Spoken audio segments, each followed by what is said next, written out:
Hello, my friends. I hope you are all doing great today. Let me start by asking you a question. How many things can one person be truly great at? 1, 2, maybe 3? What if I told you about a man who was so skilled in so many areas that it's hard to count? He wasn't just a painter. He was also an engineer, a scientist, an architect, a sculptor, and so much more. He understood maps, stars, plants, rocks, water, light, and even fossils. This man was so brilliant and talented that people will remember him even 1,000 years from now. His name? Leonardo da Vinci. Today, I am going to tell you his story, a story that will inspire you and help you improve your English. Let's start from the very beginning. Early life. Long time ago, in the year 1452, a baby boy was born in a small village called Vinci in Italy. His name was Leonardo di Ser Piero da Vinci, which means Leonardo, the son of Piero, from Vinci. Leonardo's father, Piero, was a wealthy and respected notary, while his mother, Caterina, was a poor woman who worked on a farm. Because they were not married, Leonardo was considered an illegitimate child, which meant he could not inherit his father's wealth or receive a formal education like other children of noble birth. However, he had something far more valuable, a curious and brilliant mind. As a child, Leonardo was always eager to learn. He loved asking questions and observing the world around him. He wondered how birds flew, why water flowed, and how the stars moved across the night sky. While other children played games, Leonardo spent his time watching nature. He carefully studied the way leaves grew on trees, how shadows moved during the day, and how animals behaved. His notebooks were filled with sketches of insects, plants, and the human body, showing an early passion for both art and science. Despite not attending a prestigious school, Leonardo found ways to educate himself. He did not learn Latin, the language of scholars at the time, which limited his access to some books. However, he compensated for this by studying the world firsthand. He experimented with different ideas, took detailed notes, and taught himself through careful observation. His mind was like a sponge, absorbing every bit of knowledge he could find.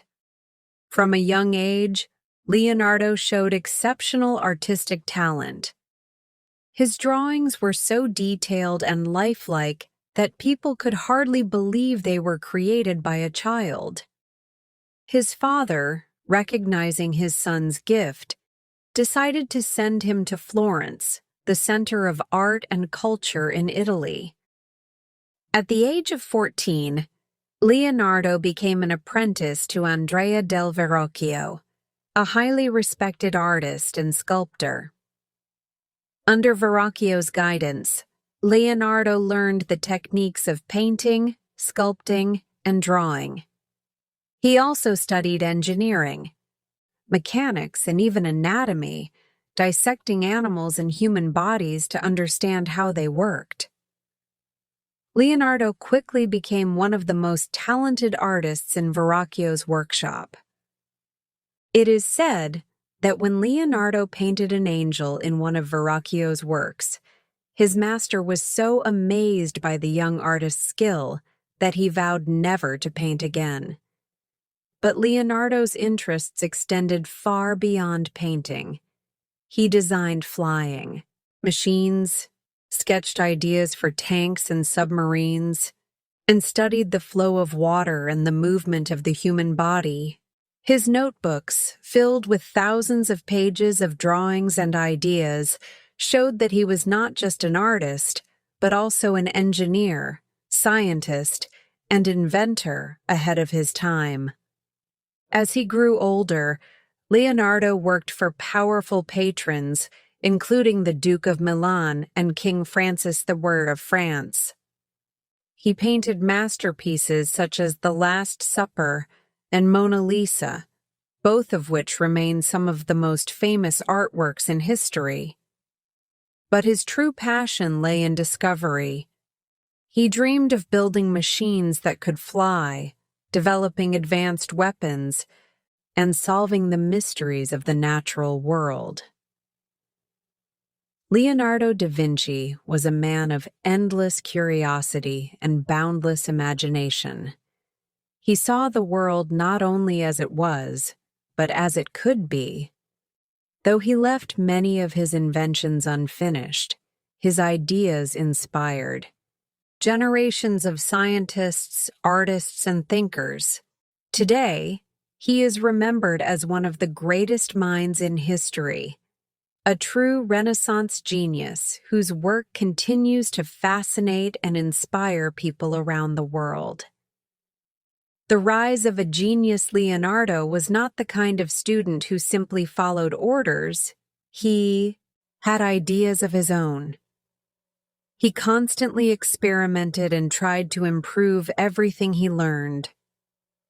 One day, Verrocchio asked Leonardo to help him with a painting called The Baptism of Christ. Leonardo painted an angel in the picture, and when the painting was completed, everyone who saw it was astonished. The angel Leonardo had painted looked so real, so lifelike, that people couldn't stop talking about it. In fact, the painting was so good that Verrocchio decided to stop painting altogether because he believed Leonardo had surpassed him. Leonardo was also known for a peculiar habit. He could write and draw at the same time, using both hands. But there was something even more unusual. He wrote in reverse, from right to left, so that his writing appeared as a mirror image. Some people believed he did this to keep his notes secret, while others thought it was simply more comfortable for him since he was left-handed.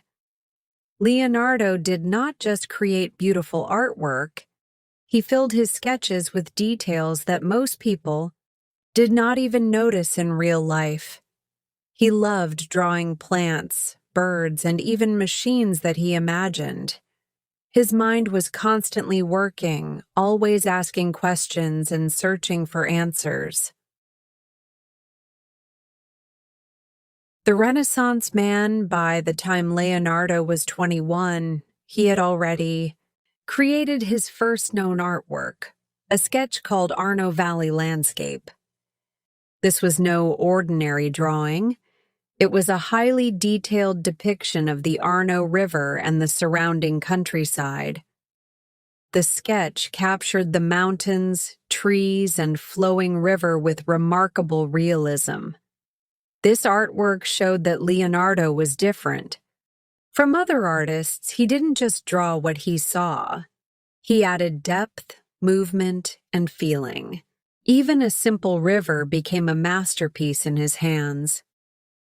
Leonardo wrote down everything he observed, from the way birds flew to how the human body functioned. His notebooks were filled with brilliant ideas, including sketches of flying machines, bridges, and even weapons. He also studied natural elements like water, noting how it moved when it hit rocks or flowed into a stream. For Leonardo, art and science were not separate, they were one and the same. When he painted a bird, he didn't just focus on its feathers.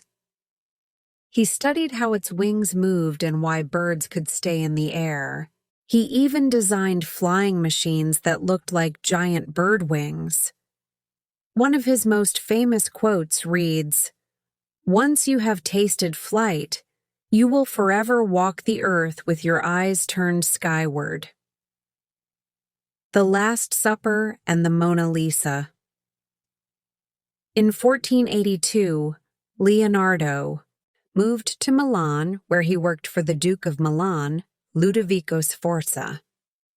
Though he was an artist, Ludovico wanted him to design weapons, build fortresses, and create machines for his army. But it was during his time in Milan that Leonardo painted one of his greatest masterpieces, The Last Supper. This painting captures the moment Jesus tells his disciples, "One of you will betray me." Each disciple reacts differently. Some look shocked, others confused or angry.